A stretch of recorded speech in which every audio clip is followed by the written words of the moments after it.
कलकत्ता के कुलीन कायस्थ परिवार में 12 जनवरी 1863 ईस्वी में जन्मे नरेंद्रनाथ दत्त यानी कि विवेकानंद, जो कि अपने गुरु रामकृष्ण देव से काफी प्रभावित थे, जिनसे उन्होंने सीखा कि सारे जीवन स्वयं परमात्मा का ही अस्तित्व है, इसलिए मानव सेवा कर परमात्मा की सेवा की जा सकती है। रामकृष्ण की मृत्यु के बाद विवेकानंद ने बड़े पैमाने पर भारतीय उपमहाद्वीप का दौरा किया। 1893 में भारत का प्रतिनिधित्व करने संयुक्त राज्य अमेरिका, इंग्लैंड और यूरोप में हिंदू दर्शन के सिद्धांतों का प्रसार किया और कई सार्वजनिक और निजी व्याख्यानों का आयोजन किया। पूरा विश्व विवेकानंद को एक देशभक्त सन्यासी के रूप में जानती है और उनके जन्मदिन भारत राष्ट्रीय युवा दिवस के रूप में मनाते हैं। युवा शक्ति को राष्ट्र की सबसे बड़ी धरोहर मानने पर स्वामी विवेकानंद को भागलपुर से गहरा लगाव था। कोलकाता से मठ छोड़ने के बाद अगस्त 1890 में स्वामी विवेकानंद भागलपुर आए थे। उन्हें भागलपुर का वातावरण इतना अच्छा लगा कि वह 7 दिनों तक बरारी में अपने आर्य समाज से जुड़े मनमंथ नाथ चौधरी के यहाँ रुके। वंडरिंग मॉन्क ऑफ इंडिया के अनुसार भारत भ्रमण के दौरान अगस्त माह में गंगा मार्ग से स्वामी जी भागलपुर आए थे। यहाँ के लोगों से धार्मिक विषयों पर बातचीत किया। बरारी वाटर वर्क्स स्थित गंगा तट पर संगीत साधना भी करते थे। श्री चौधरी उनकी संगीत में रुचि देखकर एक दिन उनसे सहमति लेकर संगीत सभा का आयोजन किया, जिसमें संगीत के सारे विद्वान शामिल हुए थे। आज स्वामी विवेकानंद के जन्मदिन पर रियल न्यूज की सत नमन और रियल न्यूज की ये खूबसूरत प्रस्तुति। नमस्कार, मैं हूँ रेशम कुमारी और मैं हूँ सुगंधा सिंह और अभी आप देख रहे हैं रियल न्यूज। रियल न्यूज के आज के मुख्य समाचारों में आपका स्वागत है। इससे पहले रुक करते हैं आज के हेडलाइंस पर। भागलपुर जिलाधिकारी सुब्रत कुमार सेन की अध्यक्षता में डीएम कार्यालय में की गई स्मार्ट सिटी योजना अंतर्गत बैठक। स्वामी विवेकानंद जयंती एवं युवा दिवस के अवसर पर विभिन्न सामाजिक संस्थाओं एवं संगठनों द्वारा कार्यक्रम आयोजित। भागलपुर को जाम से मिलेगी राहत, नई व्यवस्था को लेकर ऑटो चालकों का हड़ताल। भागलपुर एसएसपी कार्यालय में फरियाद लेकर आई गर्भवती महिला गिरी जमीन पर। एसएसपी ने की शहर में यातायात को बाधित कर रहे ऑटो और टोटो की सघन चेकिंग अभियान। सुल्तानगंज प्रखंड के सभी पंचायतों में आरटीपीएस काउंटर खोलने का दिया गया निर्देश। मंदार में सफा धर्मों के अनुयायियों ने लगाई श्रद्धा की डुबकी। इस वर्ष प्रसिद्ध मंदार मेले पर लगा ग्रहण। प्रखंड कार्यालय में विधायक के द्वारा किया गया कंबल वितरण। राष्ट्रव्यापी किसान आंदोलन के समर्थन में अखिल भारतीय किसान महासभा का अनिश्चितकालीन धरना शुरू। स्वामी विवेकानंद जयंती के अवसर पर बौंसी में निकाला गया युवा संदेश यात्रा। अवैध शराब के खिलाफ छापेमारी जारी, कारोबारियों में मचा हड़कंप। पुरानी रंजिश को लेकर दो पक्षों के बीच हुई जमकर मारपीट, 2 लोग घायल, इलाज के लिए सदर अस्पताल में भर्ती। स्पेशल भूमि सर्वेक्षण अभियान के तहत जमीन का कागज होगा अपडेट, भूमि विवाद के मामलों में कमी के आसार। सदर अस्पताल में डॉक्टरों का लेट लतीफ रहना अब भी जारी, इलाज के लिए मरीजों को घंटों करना पड़ रहा इंतजार। अब समाचार विस्तार से। भागलपुर डीएम कार्यालय में नए जिलाधिकारी सुब्रत कुमार सेन की अध्यक्षता में स्मार्ट सिटी परियोजना के अंतर्गत चल रहे कार्यों की प्रगति को लेकर बैठक का आयोजन किया गया। इस बैठक के दौरान स्मार्ट सिटी के तहत अब तक किए गए कार्यों के क्रियान्वयन की अध्ययन स्थिति की जानकारी ली गई एवं योजनाओं के गुणवत्तापूर्ण की जानकारी प्राप्त की गई। समीक्षा क्रम में सैंडिस कंपाउंड के क्षेत्रों में साफ सफाई की व्यवस्था को दुरुस्त करने, पार्किंग के पर्याप्त व्यवस्था करने एवं ली गई योजनाओं में समाहित विभिन्न क्रीड़ा कोड को शीघ्र पूरा करने के निर्देश दिए गए। इस दौरान जिला प्रशासन के द्वारा चलाए जा रहे 7 निश्चय योजना के तहत हर नल जल के जल की भी समीक्षा की गई। साथ ही नली गली पक्कीकरण योजना संबंधित जानकारी भी डीएम ने हासिल की और लक्ष्य को जल्द से जल्द पूर्ण करने का संबंधित अधिकारियों को दिशा निर्देश भी दिया गया। स्वामी विवेकानंद जयंती एवं राष्ट्रीय युवा दिवस के अवसर पर आनंद राम ढांढनिया सरस्वती विद्या मंदिर में समरसता भोज का आयोजन किया गया तथा मनमोहक गीतों की प्रस्तुति भी की गई। इसके उपरांत विद्यालय में समरसता भोज का आयोजन किया तथा बच्चों के बीच लेखन सामग्री का वितरण भी किया गया। इसके पूर्व कार्यक्रम का उद्घाटन भारतीय शिक्षा समिति बिहार के प्रदेश सह सचिव प्रदीप कुमार कुशवाहा, विभाग प्रमुख बजरंगी प्रसाद, सह विभाग प्रमुख विनोद कुमार, पूर्णकालिक कार्यकर्ता राजेश रंजन, प्रोफेसर कामख्या प्रसाद, विद्यालय के प्रधानाचार्य अनंत कुमार सिन्हा, उप प्रधानाचार्य रविशंकर पांडे ने संयुक्त रूप से दीप जलाकर किया। दूसरी ओर राष्ट्रीय युवा दिवस के मौके पर भागलपुर के मुख्य डाकघर में फिलाटेलिक ब्यूरो के द्वारा स्वामी विवेकानंद पर कैंसिलेशन स्टाम्प जारी किया गया। भारतीय डाक के द्वारा पहली बार स्वामी विवेकानंद पर जारी कैंसिलेशन स्टाम्प को डाक अधीक्षक राम परीक्षा प्रसाद और रामकृष्ण मिशन के सचिव अमिता मोइत्रा ने संयुक्त रूप से जारी किया। वहीं तीसरी ओर अखिल भारतीय विद्यार्थी परिषद के टीएनवी कॉलेज इकाई द्वारा कॉलेज परिसर में स्वामी विवेकानंद के जयंती पर स्वामी विवेकानंद जी के तस्वीर पर पुष्पांजलि कार्यक्रम रखा गया, जिसमें कार्यक्रम प्रमुख निखिल प्रकाश ने संबोधित करते हुए कहा कि विद्यार्थी परिषद उनके पद चिन्हों पर चलकर स्वामी विवेकानंद जी के सपनों का भारत साकार करेंगे। स्वामी विवेकानंद के जन्म दिवस के अवसर पर आज भारतीय जनता युवा मोर्चा के राष्ट्रीय कार्यकारिणी सदस्य सह भाजपा नेता अजीत शाश्वत चौबे द्वारा भी तिलकामांझी चौक स्थित विवेकानंद स्मारक पर पुष्पांजलि अर्पित कर युवा संदेश यात्रा निकाली गई। इस दौरान तिलकामांझी युवा मोर्चा नगर मंडल भाजपा के कई कार्यकर्ता मौजूद थे। वहीं बिहार बंगाली समिति द्वारा विवेकानंद की जयंती पर सांस्कृतिक कार्यक्रम का आयोजन किया गया। कार्यक्रम में राजीव कांत मिश्रा, प्रीति शेखर, समिति के अध्यक्ष तापस घोष सहित अतिथियों द्वारा स्वामी विवेकानंद की मूर्ति पर पुष्पांजलि किया गया। इस दौरान छात्र छात्राओं ने स्वामी विवेकानंद की जीवनी पर आधारित सांस्कृतिक कार्यक्रम भी प्रस्तुत किए।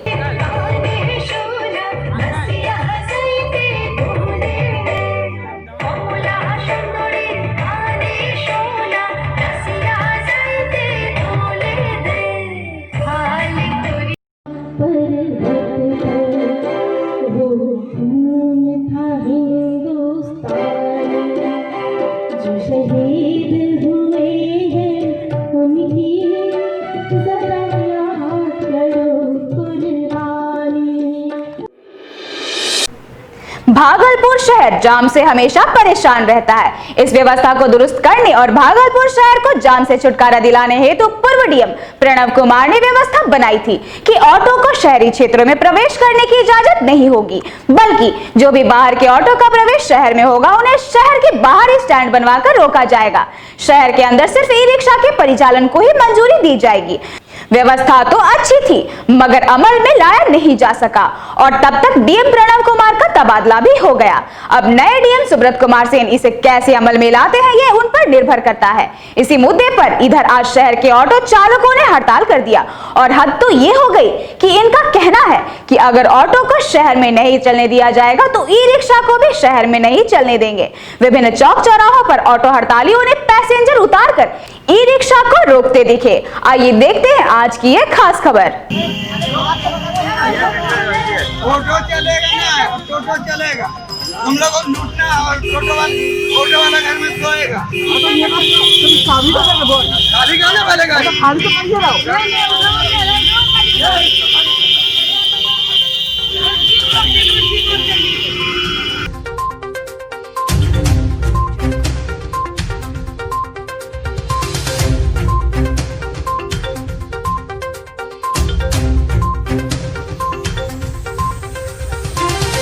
ऑटो को बंद करने की वजह से किस लिए बंद करना है? ऑटो को बोल रहा भागलपुर में नहीं चलने के लिए। ऑटो को भागलपुर में नहीं चलने के लिए 5 किलोमीटर की दूरी में।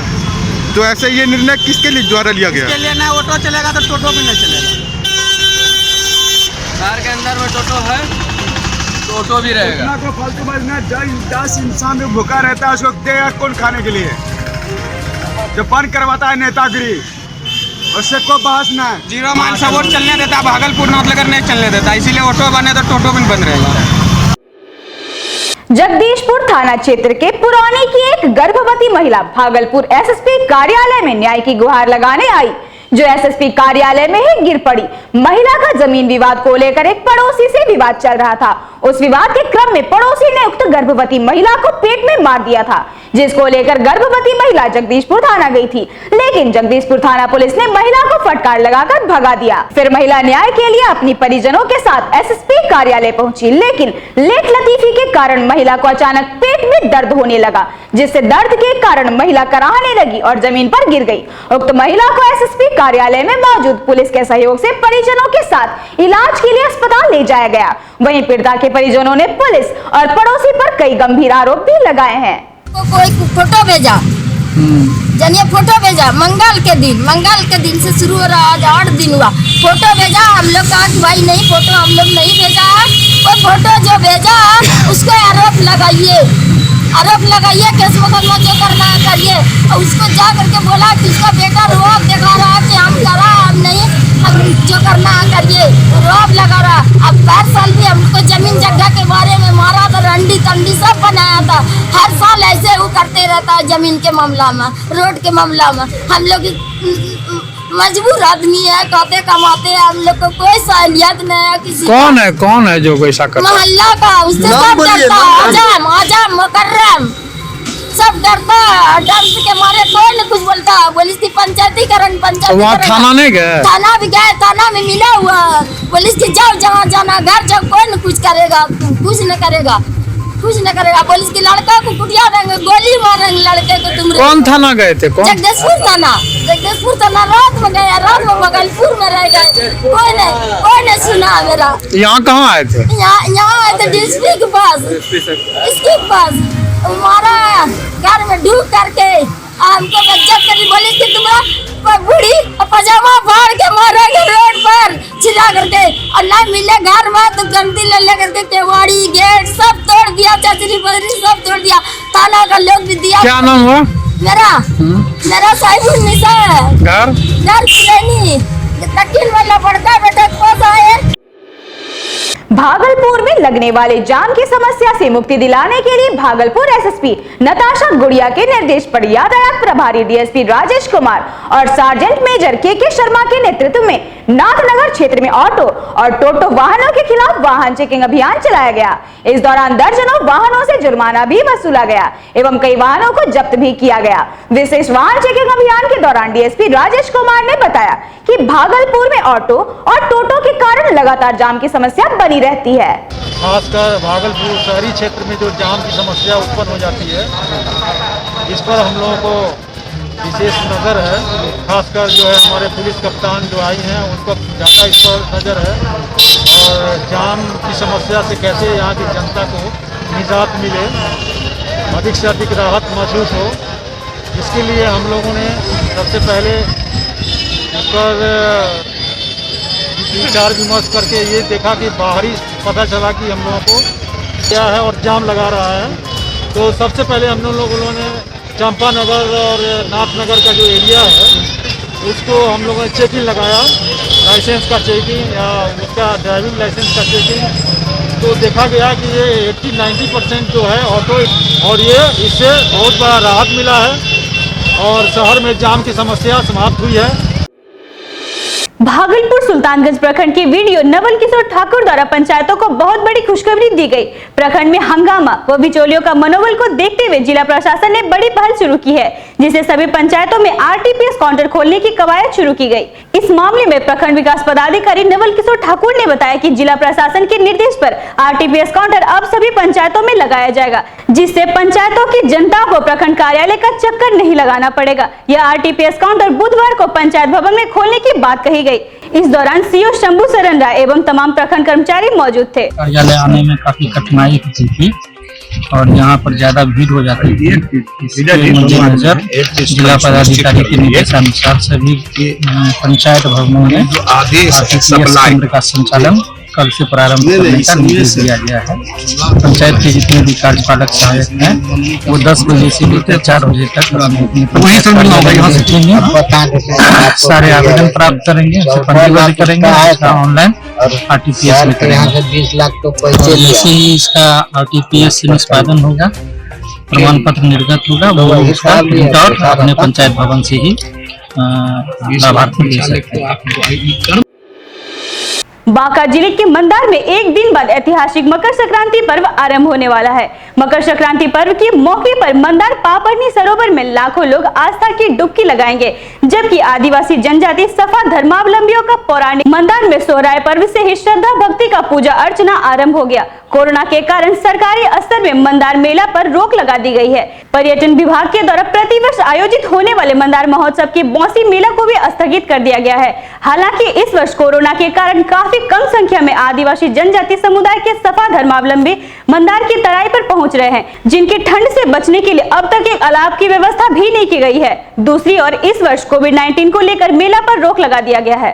पौराणिक मंदार मधुसूदन नगरी मंदार पर्यटन स्थल पर यह पौराणिक मान्यता के अनुसार अंग बंग और जनजातीय आदिवासी धर्मावलंबियों के, सफा धर्मावलंबियों के, वैष्णवी मतावलंबियों के लगने वाला मंदार मेला कोरोना को लेकर के इस पर रोक लगा दी गई है, लेकिन कुछ दूर दराज से अभी भी स्वभाव धर्मावलंबी अपने संस्कृति को धार्मिक पूजा अर्चना के लिए लोगों का आना जारी है।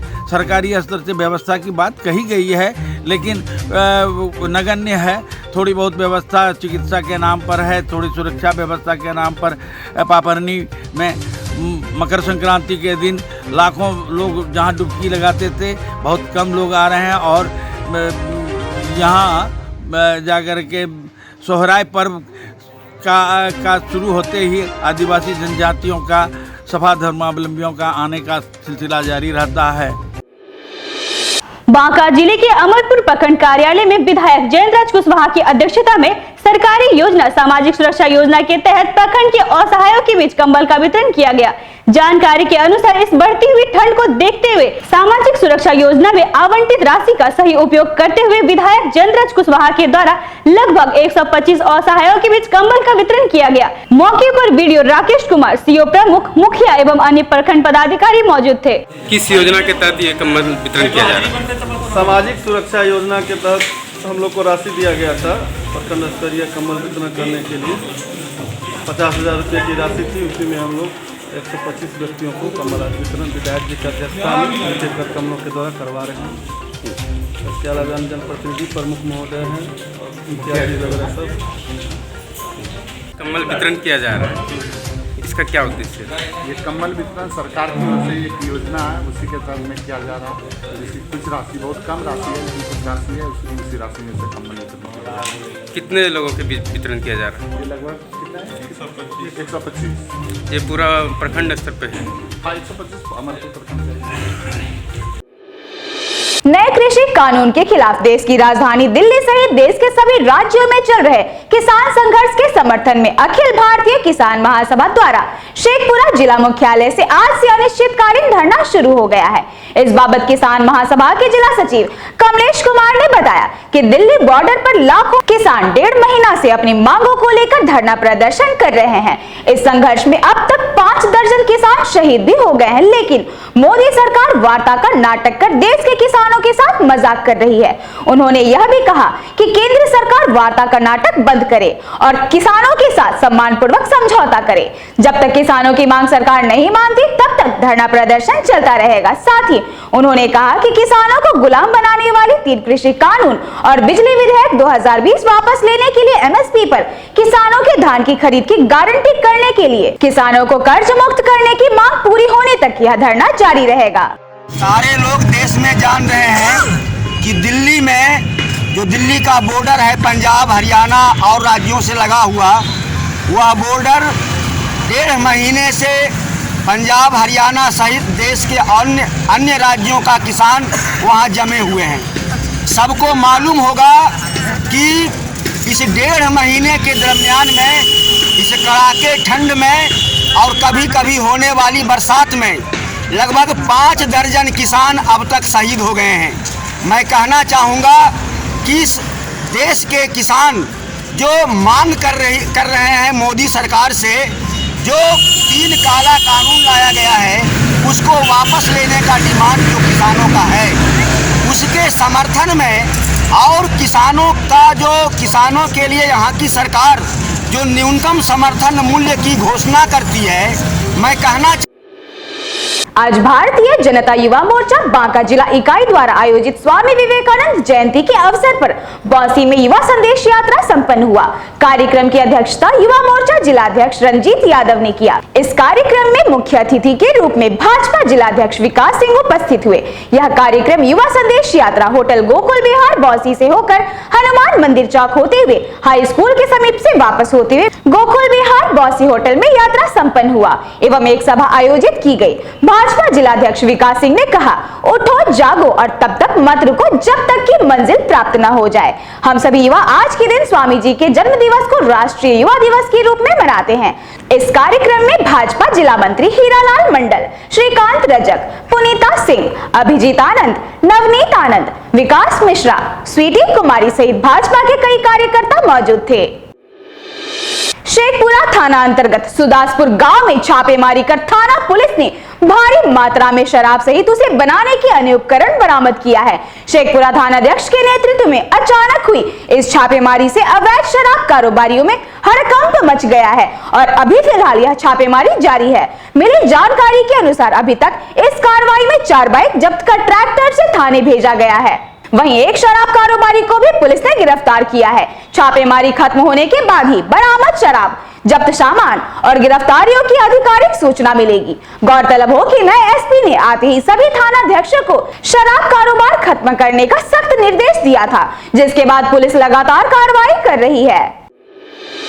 शेखपुरा थाना क्षेत्र अंतर्गत औंधी गांव में पुरानी रंजिश के कारण 2 पक्षों के बीच हुई जमकर मारपीट, जिसमें 2 लोग गंभीर रूप से घायल हो गए, जिसे इलाज के लिए शेखपुरा के सदर अस्पताल में भर्ती कराया गया। महेंद्र सिंह ने बताया कि 20 साल पहले जमीन का बंटवारा हुआ था। बने हुए मकान का पिलर तोड़ने के दरमियान मालती देवी ने जब मना किया तो संजय यादव, सुमन यादव, सोनू यादव, इंदु कुमारी, गुलाब यादव, पप्पू यादव, मुन्ना यादव ने लाठी और डंडे से हमला कर दिया, जिसमें से दोनों पति और पत्नी बुरी तरह घायल हो गए, जिसे स्थानीय लोगों की मदद से शेखपुरा के सदर अस्पताल में भर्ती कराया गया, जहां पीड़ित परिवार का इलाज किया जा रहा है। अच्छा। और उसमें जो हमारे जहाँ तक जमीन निकला था उसमें पिलर दे दिए थे। ठीक। अब पिलर देने के बाद कल एक बैग 6-7 बजे पिलर ढा रहा था। अच्छा। खलती या हथौड़ी से। हाँ। तो हमारी पत्नी मना करने के लिए कि कहल हो, अगर कहल ढाओ, अगर तो जमीन निकलो हो फिर हम ला करके बंटवारा कर ले। हम झगड़ा की बात है, बस इसको मार रहा था, मारने लगा। तो क्या है मारने वाला? क्या है? हमारा भतीजा हुआ संजय कुमार। अच्छा। इंदु कुमार की नाम है। इंदु देवी है। तो मारने लगा था, और काँप रहे थे हम, दौड़ के गए, हमने कल मार रहे किस बिगड़ को रहे, बस उसको छोड़ दिया, हम ही पकड़ करके नेटवा पर भी दिया। इस समय में केस उसमें किए हैं कहीं थाना उना में? नहीं, हम केस उसमें किए हैं। क्या नाम है आपका? मेरा नाम है रक्षा सिंह है। कई लोग घायल हैं आप लोग? घायल है 1, 2, 3 गो 4 गो। क्या कौन सा गांव का? चलिए। कौन सा गांव का मामला? घर कहाँ हुआ आपका? बिहार में भूमि विवाद के मामलों की संख्या बहुत ज्यादा है। आए दिन लगभग हर जगह भूमि विवाद के मामले सामने आते रहते हैं। कभी कभी तो यह विवाद खूनी संघर्ष में बदल जाता है। हालत ये हो जाता है कि अपने ही अपनों की जान के दुश्मन बन जाते हैं। भूमि विवाद के मामलों में हो रही बेतहाशा वृद्धि को देखते हुए राज्य सरकार ने इसके निपटारे का हल ढूंढ निकाला है। सरकार ने सारी भूमि का सर्वे कराकर उसको कंप्यूटरीकृत कराने का प्लान बनाया है। इसके लिए सर्वे का कार्य प्रारंभ कर दिया गया है। शेखपुरा जिले में भी इस कार्य के तहत सर्वे शुरू कर दिया गया है। कल जिले के अरियरी प्रखंड के तहरा गांव में भूमि बंदोबस्ती विभाग के अधिकारियों व कर्मियों ने ग्रामीणों के साथ बैठकर उन्हें इसका महत्व समझाया। इस संबंध में जानकारी देते हुए स्पेशल सर्वेक्षण अभियंता शाह अमीन रविलाल मेहरा ने बताया कि इस विशेष सर्वेक्षण अभियान के तहत रैयतों के पूर्वजों से चले आ रहे पूरी जमीन का विवरण देना है। उनके सही खाता, सही रकबा की जानकारी उपलब्ध कर वो जमीन अभी किसके नाम है, इस बात की पूरी जानकारी को कंप्यूटर में लोड किया जाएगा, जिससे आने वाले दिनों में भूमि के चलते विवाद उत्पन्न न हो। उन्होंने कहा कि बहुत सारे रैयतों ने अपनी भूमि बेच दी है और किसी कारणवश वो अभी तक सरकारी कागज में अपडेट नहीं हो पाया है, जिसके कारण आए दिन विवाद हो जाते हैं। इन सभी बातों को ध्यान में रखते हुए सारी प्रक्रिया पूर्ण की जा रही है। अंदेशा है कि इस कार्य के पूर्ण होने के बाद भूमि विवाद के मामलों में भारी कमी आएगी। है कि विशेष सर्वेक्षण होने का कार्य जो संपन्न किया गया है, इसका मुख्य उद्देश्य ये है कि हमारे जो रैयत हैं, जो रैयत के पूर्वज के नाम से जो ज़मीन है, उन ज़मीन का पूरा विवरण देना, क्योंकि वो रैयत अभी है या नहीं है, ये सब चीज़ को देखकर कि उनका सही रकबा क्या है, सही खाता किस तरह क्या है, उसको थोड़ा दुरुस्त कर लेना। कहीं कहीं तो ऐसा हुआ कि बहुत सारे रैयतों ने अपनी ज़मीन को बेच दिया है, लेकिन अभी भी और आज की डेट में उसका अपडेशन नहीं हो पाया है, जो कि कहीं ना कहीं बहुत सारे रैयत से परेशान हो जाते हैं। तो इन सारी चीज़ को लेकर और इस सर्वेक्षण का यहाँ पे ये कार्य प्रारंभ करना शुरू कर दिया गया है। इसके बाद से आ जाता है हमारा विशेष सर्वेक्षण। तो विशेष सर्वेक्षण का मुख्य उद्देश्य ये हो जाता है यहाँ पर कि जितना भी अब जो जानकारी होगा रैयतों का ज़मीन के बारे में, उनके रकबा, उनके क्या मतलब उनका खाता किस तरह है, इन सारी चीज़ को डिजिटलाइज कर देना है, मतलब कंप्यूटर बेस्ड कर देना है। सारे उनके जो प्लॉट है उनका नक्शा बनाकर, जो प्लॉट है कि उनके नाम थे, उनके सारे नाम को मेंशन करके इंटरनेट पर उसको अपलोड कर देना है, ताकि भविष्य में जो भी चीज़ हो उनको आसानी से अपने दस्तावेज या फिर जमीन का जो भी दस्तावेज हो ये मिल सके। ये सारी चीज़ और भी बहुत सारी इसका प्रक्रिया है और ये सिलेक्शन के अंदर में ये सब आते हैं। धन्यवाद। क्या नाम है आपका? जी, मेरा नाम है रविलाल मेहरा और मैं इटारा राजस्व ग्राम का एक सिलेक्शन स्पेशल सिलेक्शन करियर अभियंता हूँ और अमीन हूँ जी। शेखपुरा सदर अस्पताल में डॉक्टरों का लेट लतीफ रहना अभी जारी है, जिसके कारण मरीजों को काफी कठिनाइयों का सामना करना पड़ रहा है। इसको लेकर डॉक्टरों से इलाज कराने के लिए मरीजों को घंटों इंतजार करना पड़ता है, जिसको लेकर मरीजों में डॉक्टरों के प्रति काफी आक्रोश देखा जा रहा है। गौरतलब हो कि डॉक्टरों के लिए लेट लतीफ की शिकायतें डीएम विधायक व सिविल सर्जन सहित अन्य लोगों से कई बार किया गया है, जिसमें सभी डॉक्टरों को सही समय पर उपस्थित होने का निर्देश दिया गया है। इसके बावजूद लेट लतीफ रहना बरकरार रहा है। उन पर अधिकारियों की कार्रवाई का कोई असर नहीं पड़ा है, जिसके कारण इलाज कराने आ रहे मरीजों को सुबह से लाइन में लगने के बाद शाम तक अपनी बारी का इंतजार करना पड़ता है। इस संबंध में आक्रोशित गंगटी गांव निवासी मंटू चौधरी, डोभाडीहा गांव निवासी लालू कुमार, नगाडीह निवासी डॉक्टर अभिषेक प्रसाद सुबह से ही इलाज कराने के लिए ओपीडी के सामने खड़े थे, लेकिन डॉक्टर की अनुपस्थिति के कारण उनका इलाज नहीं हो पाया, जिसके कारण लगभग 4 घंटे तक अपनी बारी का इंतजार करते रहे। इस संबंध में सिविल सर्जन वीर कुंवर सिंह के द्वारा पूर्व में अनुपस्थित रहने वाले डॉक्टरों पर स्पष्टीकरण किया गया है। इसके बावजूद भी चिकित्सक अपनी आदतों से बाज नहीं आ रहे हैं। तो अभी आप देख रहे थे रियल न्यूज में आज के मुख्य समाचारों को। इसी तरह बने रहें और देखते रहें रियल न्यूज। अगर आप YouTube पर हैं तो हमारे चैनल को सब्सक्राइब करें और अगर आप Facebook पेज पर हमें देख रहे हैं तो हमारे Facebook पेज को फॉलो करना ना भूलें। धन्यवाद।